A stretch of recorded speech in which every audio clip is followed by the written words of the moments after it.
Hello friends, welcome to the study portal. Study portal में आप सबका स्वागत है।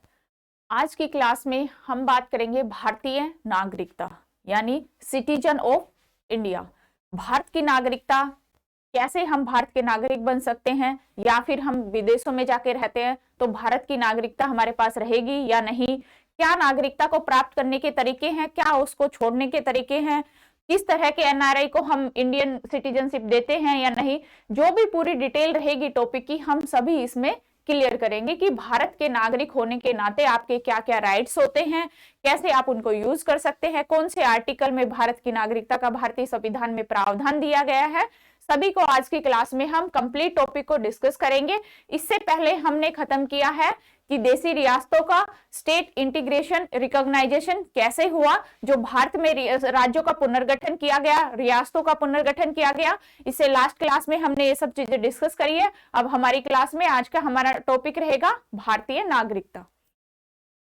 वीडियो स्टार्ट करने से पहले फ्रेंड, जो भी स्टूडेंट किसी भी टीचिंग लाइन एग्जाम की प्रिपरेशन कर रहे हैं, यदि आप हमारे साथ जुड़ना चाहते हैं, आपको चाहिए कि कब हमारी यूट्यूब पे वीडियो आती है, कब हमारे न्यू बैच स्टार्ट हो रहे हैं, जो भी अपकमिंग वैकेंसीज आती है उन सभी की अपडेट हम आपको प्रोवाइड कराते रहे, तो आप हमें अपना नेम, सिटी और एग्जाम लिखकर 8447410108 नंबर पर व्हाट्सएप कर दीजिए। इसके थ्रू व्हाट्सएप ब्रॉडकास्ट ग्रुप के थ्रू आपको फ्री ऑफ कॉस्ट ये इंफॉर्मेशन प्रोवाइड कराई जाएगी। इसके अलावा जो भी स्टूडेंट घर बैठ के अपनी तैयारी कर रहे हैं, यदि आपको चाहे कि आपको कंप्लीट सिलेबस प्रोवाइड किया जाए कि उससे बाहर आपके क्वेश्चन पेपर में कुछ भी ना आए, तो कंप्लीट सिलेबस के साथ हमारे जो study material hard copy notes है वो ऑलरेडी रेडी हो चुके हैं। अपडेट सिलेबस इनका पूरा जो भी सिलेबस आपका न्यू आएगा, न्यू पैटर्न के अकॉर्डिंग अपडेट किया हुआ है। तो आप नोट्स ऑर्डर करने के लिए 8447410108 पर अपना ऑर्डर कर सकते हैं, चाहे आप व्हाट्सएप के थ्रू या फिर आप कॉल के थ्रू। ऑल ओवर इंडिया में कुरियर सर्विस अवेलेबल है। इसके अलावा जो भी स्टूडेंट क्लास ज्वाइन करना चाहते हैं हमारी, तो स्टडी पोर्टल एकेडमी ऐप है, ऐप को आप डाउनलोड कीजिए। ऐप को डाउनलोड करने का लिंक एंड्रॉइड यूजर्स के लिए रहेगा और आईओएस के लिए ये रहेगा। आप जैसे ही ऐप डाउनलोड करेंगे तो वहां पे हमारे बैचेज है, आपको लाइव बैच भी मिलेगा और रिकॉर्डेड भी, जो भी आपको चाहिए दोनों ही ऑप्शंस आपके लिए अवेलेबल है। इसके अलावा यदि आप प्रैक्टिस करना चाहते हैं, ओनली आपको टेस्ट पेपर चाहिए, तो हमारी मॉक टेस्ट सीरीज भी हमारी ऐप पर अवेलेबल है। और अभी डीएसएसबी की वैकेंसी आने वाली है, तो सभी न्यू बैच जो है वो अभी स्टार्ट हो रहे हैं, आप ज्वाइन कर सकते हैं। सबसे पहले देखते हैं नागरिकता। नागरिकता भारतीय संविधान के कौन से आर्टिकल में है? 5 से 11। नागरिकता जो है भारतीय संविधान के अनुच्छेद 5 से 11 में नागरिकता का वर्णन किया गया है। अब नागरिक कौन होते हैं? भारत का एक व्यक्ति और एक राज्य के बीच कानूनी संबंध है, जिसके प्रति वह निष्ठा रखता है और सुरक्षा के अधीन रहता है। जैसे हम किसी स्टेट में रहते हैं तो उस राज्य की जिम्मेदारी है कि वो उसमें रह रहे व्यक्तियों की, अपने नागरिकों की सुरक्षा की प्रति उनको निष्ठा दिलाए और उनकी सुरक्षा के प्रति अपने दायित्व को निभाए। तो नागरिकों के स्वतंत्रता के साथ साथ दायित्वों की स्थिति भी शामिल है। जैसे राष्ट्रीय, राज्य, स्थानीय सरकार की जो कानूनी आवश्यकताएं हैं उनको पूरा करके कोई भी नागरिक बन सकता है। यानी जो भी हमारे रूल है कि कैसे हम भारत के नागरिक बन सकते हैं, जो भी राष्ट्रीय, राज्य, स्थानीय सरकारों के जो भी कानूनी रूल्स हैं, आप उन सभी को पूरा करके भारत के नागरिक बन सकते हैं। भारतीय संविधान के अनुच्छेद 5 से 11 में भारत की नागरिकता का वर्णन किया गया है। आपसे अगर क्वेश्चन पूछा जाता है कि नागरिकता कौन से आर्टिकल में है, तो आपका आंसर रहेगा आर्टिकल 5 to 11। अब नागरिकता के प्रकार की बात करते हैं कि नागरिकता कितने टाइप्स की होती है। 2 टाइप्स की नागरिकता होती है, एक एकल नागरिकता और एक दोहरी नागरिकता। एकल नागरिकता यानी एक समय में आप केवल एक ही कंट्री की सिटीजनशिप ले सकते हैं, वो एकल नागरिकता होती है। दोहरी नागरिकता जब आप एक या एक से अधिक देश की नागरिकता एक साथ में ले सकते हैं, एक साथ में उसको रख सकते हैं, तो वो दोहरी नागरिकता होती है। जैसे भारत जो है, नागरिकता एक समय केवल एक ही देश का नागरिक बन सकता है। भारत का जो नागरिक होगा, यदि वो भारत का है तो सिर्फ भारत का नागरिक रहेगा, किसी दूसरे देश की नागरिकता उसके पास नहीं रहेगी। दोहरी नागरिकता जैसे संयुक्त राज्य अमेरिका है और स्विट्जरलैंड जैसे देशों के राज्यों के बीच कई नागरिकता हो सकती है, यानी यहाँ पे एक से अधिक देशों की नागरिकता जो है वहां के लोग ले सकते हैं। तो ये हो गया दोहरी नागरिकता। इसके बाद आता है नागरिकता प्राप्त करने के क्या क्या मेथड्स होते हैं, मतलब किन किन मेथड्स के थ्रू हम नागरिकता को प्राप्त कर सकते हैं। नागरिकता प्राप्त करने के जो जो तरीके होते हैं वो नागरिकता अधिनियम जो 1955 में बना उसके द्वारा जो भी अभी तक हम फॉलो करते आ रहे हैं, जो भी रूल्स होते हैं नागरिकता प्राप्त करने के, संविधान के प्रारंभ में नागरिकता जो भारत का व्यक्ति है, संविधान में मेंशन जो भारत का व्यक्ति है वो भारत का नागरिक रहेगा। जन्म से जो भारत में जिसने जन्म लिया है वो जन्म से भारत का नागरिक बन गया। वंश के द्वारा हम अपने पेरेंट्स के जीन्स के द्वारा हमें नागरिकता मिलती है। पेरेंट हमारे इंडिया के हैं तो उनका वंशज भी इंडिया के रहेंगे। पंजीकरण के द्वारा नागरिकता, बाय रजिस्ट्रेशन हम जो नागरिकता लेते हैं, प्राकृतिकरण के द्वारा नागरिकता, क्षेत्र के समावेश यानी भारत सरकार के द्वारा नागरिकता। ये है नागरिकता कैसे कैसे प्राप्त की जा सकती है। ये सभी वो तरीके हैं जिनके द्वारा हम नागरिकता को प्राप्त कर सकते हैं, भारत की नागरिकता प्राप्त करने के तरीके। इसके बाद भारत की हम नागरिक बनते हैं तो हमें क्या क्या लाभ मिलते हैं, मतलब एक as a citizen of India को जो जो बेनिफिट्स मिलते हैं, क्या क्या कुछ स्पेशल राइट्स होते हैं या कुछ स्पेशल उनको अधिकार दिए जाते हैं, तो वो सब हम देखते हैं क्या क्या मिलते हैं।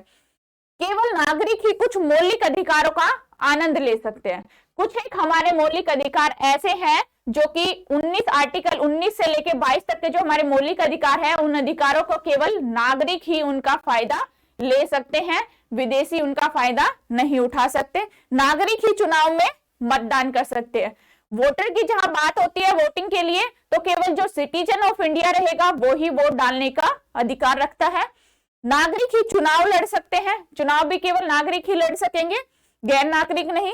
केवल नागरिक ही देश के किसी भी संवैधानिक जो भी पद होते हैं, संवैधानिक पद जैसे कि राष्ट्रपति हो गया, प्रधानमंत्री हो गया, उपराष्ट्रपति हो गया, राज्यपाल हो गया, तो ये सभी जो पद हैं इन सभी के लिए केवल भारत का नागरिक ही पद के लिए मतलब चुनाव लड़ सकता है, उसके अलावा गैर नागरिक नहीं लड़ सकता।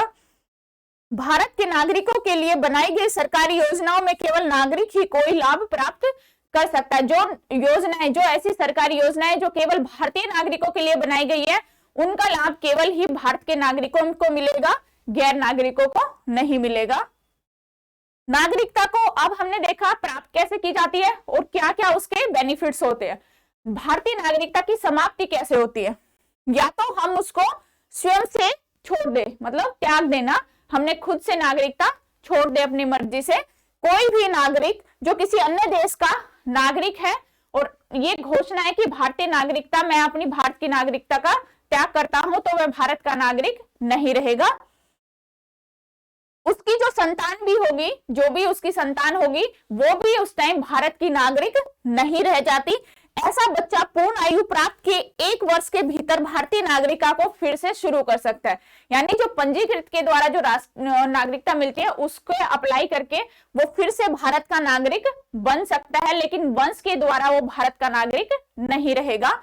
समाप्ति के द्वारा खत्म कर दे, एक तो त्याग कर दी और एक भारत सरकार किसी नागरिक की नागरिकता को समाप्त कर दे, यानी भारतीय नागरिकता को समाप्त किया जा सकता है यदि कोई नागरिक जानबूझकर अपनी स्वेच्छा से किसी विदेशी नागरिकता को धारण कर लेता है, विदेशी नागरिकता को अपना लेता है, तो उसकी भारत की नागरिकता समाप्त कर दी जाएगी, क्योंकि भारत में एकल नागरिकता का प्रावधान है, एक समय में एक ही कंट्री की नागरिकता आप रख सकते हैं। अभाव के द्वारा भारत सरकार कुछ मामलों में किसी व्यक्ति को उसकी नागरिकता से वंचित कर सकती है, लेकिन वह सभी नागरिकों पर लागू नहीं है।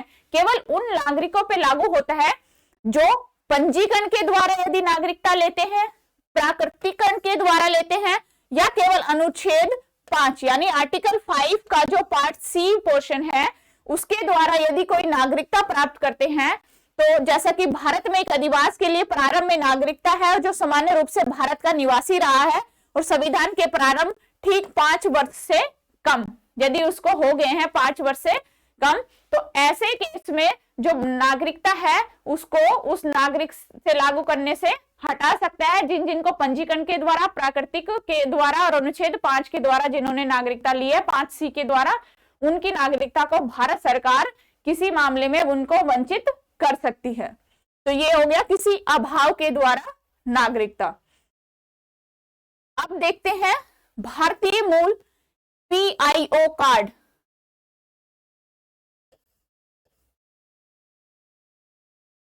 Person of Indian origin. PIO की फुल फॉर्म होती है person of Indian origin. PIO card होता क्या है? PIO कार्ड वो होता है जो भारत के मूल के व्यक्ति जो विदेशों में रहते हैं लेकिन उनकी भारत की नागरिकता खत्म हो गई है और भारत से उनका आना जाना जुड़ा हुआ है। जब वो भारत आते थे पहले तो उनको पासपोर्ट या वीजा की जरूरत होती थी, वीजा लगवाना पड़ता था, लेकिन भारत सरकार ने इसको ध्यान में रखते हुए 2003 अधिनियम के द्वारा एक PIO कार्ड जारी किया, जिसके थ्रू भारत में जो भारतीय मूल के व्यक्ति विदेशों में रह रहे होते हैं, जिनको हम NRI बोलते हैं, वो अगर भारत आते हैं तो उनके लिए PIO कार्ड जारी किया जाता है, जो कि 15 साल तक वैलिड होता है और उनको फिर वीजा की आवश्यकता नहीं होती। तो ये होता है PIO कार्ड, यानी भारतीय मूल के व्यक्ति जो विदेशों में रह रहे होते हैं उनके लिए भारत सरकार ने ये सुविधा प्रदान की हुई है। भारतीय मूल का व्यक्ति है पाकिस्तान, लेकिन ये किसके लिए नहीं है? पाकिस्तान, श्रीलंका, नेपाल, बांग्लादेश, भूटान या चीन, अफगानिस्तान को छोड़कर किसी भी देश का नागरिक हो सकता है, लेकिन इन देशों में रहने वाले भारतीय मूल के व्यक्तियों के लिए PIO कार्ड नहीं है।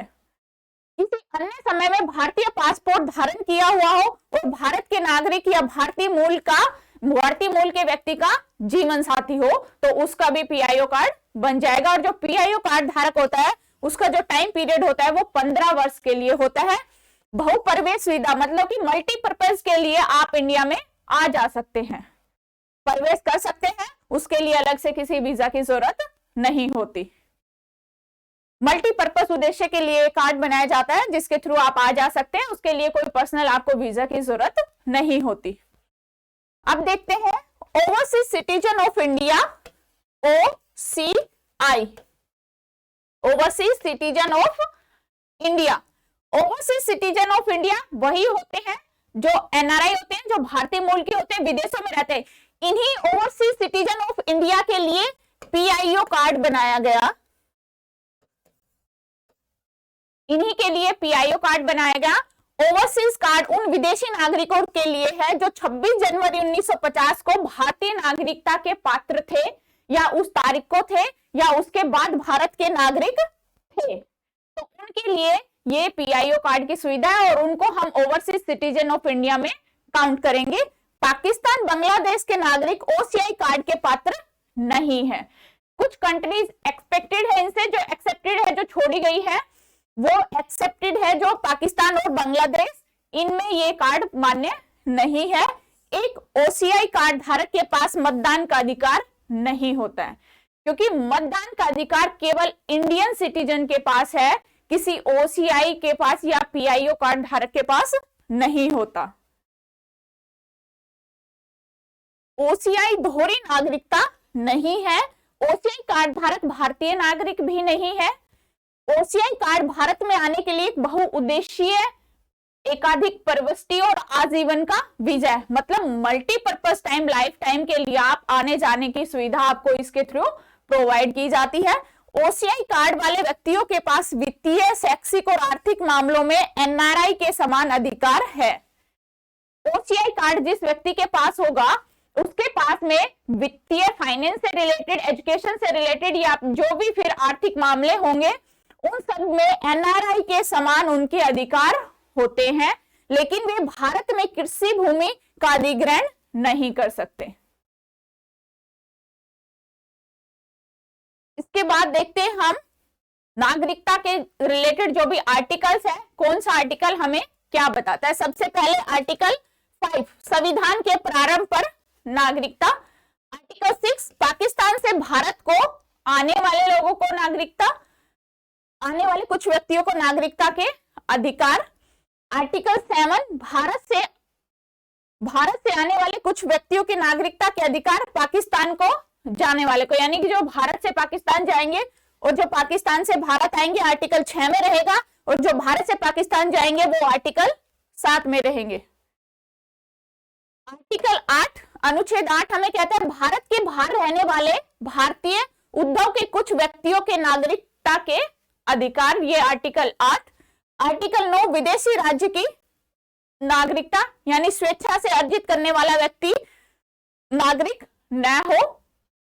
आर्टिकल 10 नागरिकता के अधिकारों का बना रहना, और आर्टिकल 11 संसद द्वारा नागरिकता के अधिकार को एक विधि विधिनियम किया जाना, यानी कानूनी अधिनियम के द्वारा उसको लागू किया जाना।